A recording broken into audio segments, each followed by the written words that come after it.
fast, sitting here praying that this night's gonna last. You got it all on tap, I'm loving your vibe, always have your back. We like all the same tracks, listen all night in the sheets all black. Halo semua, salam sejahtera Malaysia. Saudara-saudara, tonton dan puan, ada satu isu hangat hari ini yang saya nak sampaikan, yang saya nak kongsikan. Ini melibatkan satu pencerobohan yang berlaku di salah satu rumah menteri besar. Nah, saudara-saudara, kenapa sampai ada isu ini? Kenapa sampai nak ceroboh rumah menteri besar Selangor, Amiruddin? Disahkan dalam sebuah artikel dari Malaysia Kini, wartawan Haraka. Nah, wartawan Haraka antara yang ditahan oleh polis selepas cubaan untuk menceroboh rumah Menteri Besar Selangor. Seorang wartawan adalah antara 3 individu yang ditahan kerana disyaki menceroboh atau bersubahat menceroboh kediaman rasmi Menteri Besar Selangor di Shah Alam semalam. Artikel pada 6 Januari.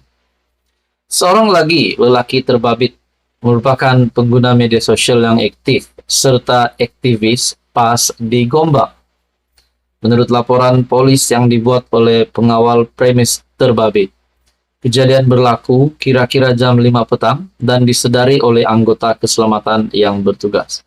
Nah, pada mulanya saya pikir, adakah kediaman ataupun rumah Menteri Besar Selangor ini dirompak ataupun ada serbuan rupanya ini adalah satu cubaan pencerobohan. Nah, saudara-saudara, dalam artikel ini sebelum itu katanya wartawan Haraka terbabit cuba memasuki kawasan kediaman yang didiami Menteri Besar Amiruddin Syari tetapi dihalang oleh polis.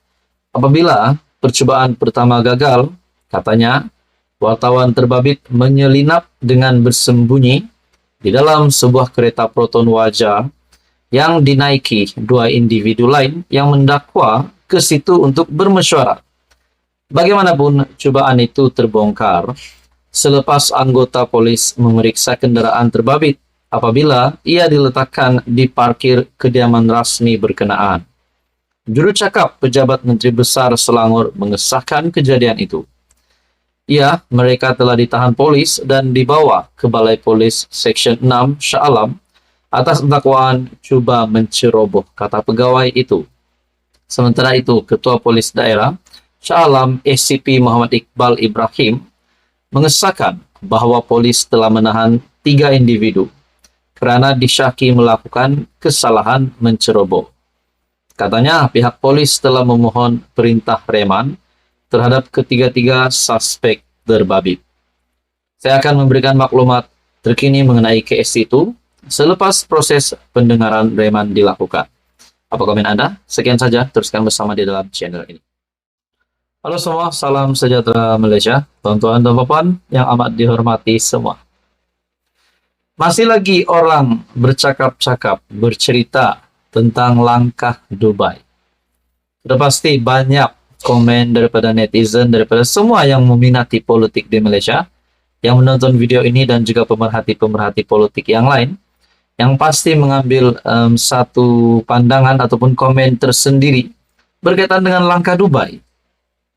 Sebelum ini, saudara-saudara, saya membaca di dalam satu ulasan daripada Syabuddin Husin ataupun syabuddin.com yang saya amat setuju. Daripada tajuk ulasan daripada Syabuddin adalah, kalau nak jatuhkan kerajaan, jatuhkan betul-betul. Kalau cukup, buktikan yang Anda memang sudah cukup kerusi untuk membentuk satu lagi kerajaan baru. Nah, saudara-saudara, sekarang yang kita dapat lihat, paling terdekat untuk menjatuhkan kerajaan adalah Perikatan Nasional.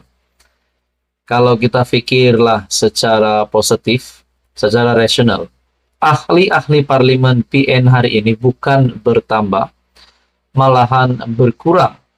Selepas 5 MP dari pembangkang sah menyatakan sokongan terhadap kerajaan perpaduan. Nah, ini satu lagi komen dari Raja Petra bin Raja Kamaruddin ataupun RPK melalui entry X Raja Petra bin Raja Kamarudin. Tak tahu dari mana Raja Petra dapat sumber ini, dapat maklumat ini. Tidak tahu sejauh mana betul atau tidak maklumat ini, tapi saya nak ulas juga, saya nak komen juga. Menurut Raja Petra, berkaitan dengan langkah Dubai, 120 SD dan 3 nama calon PM disembah kepada Agong. Ini barulah satu isu ataupun satu bagi saya tajuk, satu caption dari Raja Petra yang pasti menggelikan hati ramai orang. Mungkinkah apa yang dinyatakan Raja Petra ini berkaitan dengan langkah Dubai hanya angan-angan semata-mata seperti yang dinyatakan Syahbudin sebelum ini? Adakah langkah Dubai ini tidak pun wujud sama sekali? Dan kalau betul pun ada, siapa yang mengetuai langkah Dubai ini? Kenapa masih menjadi rahasia sehingga hari ini? Nah, menurut Raja Petra, langkah Dubai 120 SD dan 3 nama calon PM disembah kepada Agong. Tak tahu bila nak berlaku apa yang dinyatakan Raja Petra. Mungkinkah ini bukan berlaku di Malaysia? Tetapi inilah kenyataan yang dibuat oleh Raja Petra melalui laman X Raja Petra bin Raja Kamarudin. Nah, di dalam ruangan komen ada yang berkata, jika ingin tukar Perdana Menteri, kena letak jawatan atau undi tak percaya kat Parlimen, bukan melalui Agong. Lepas letak jawatan atau undi tidak percaya, barulah Agong memainkan peranan untuk lantik PM baru. Kita sudah biasa dengan perkara ini. Kita sudah melalui berapa PRU, pilihan raya umum. Tapi kita tak pernah pun dengar tiba-tiba saja 120 SD dan 3 nama calon PM disembah kepada Agong. Sedangkan hari ini Datuk Seri Anwar Ibrahim masih berdiri sebagai Perdana Menteri. Adakah Raja Petra mendapat maklumat ini? Hanya sesuka hati membuat kenyataan ini? Kalau dia timbulkan persoalan tidak apalah. Tapi ini kenyataan beliau menyatakan langkah Dubai 120 SD dan 3 nama calon PM. Persoalannya siapakah calon Perdana Menteri itu? Nah, bila saya bercakap tentang apa yang dinyatakan Raja Petra, saya ingat pula ada yang kata, kalau Raja Petra berani, jangan hanya berani menyalak di media sosial, tapi balik Malaysia. Ada yang kata begitu. Nah, saudara-saudara, saya tidak memusuhi siapa-siapa, tapi kenyataan Raja Petra ini bagi saya tidak munasabah dan tidak relevan untuk sekarang. Komen Anda, teruskan bersama di dalam channel ini.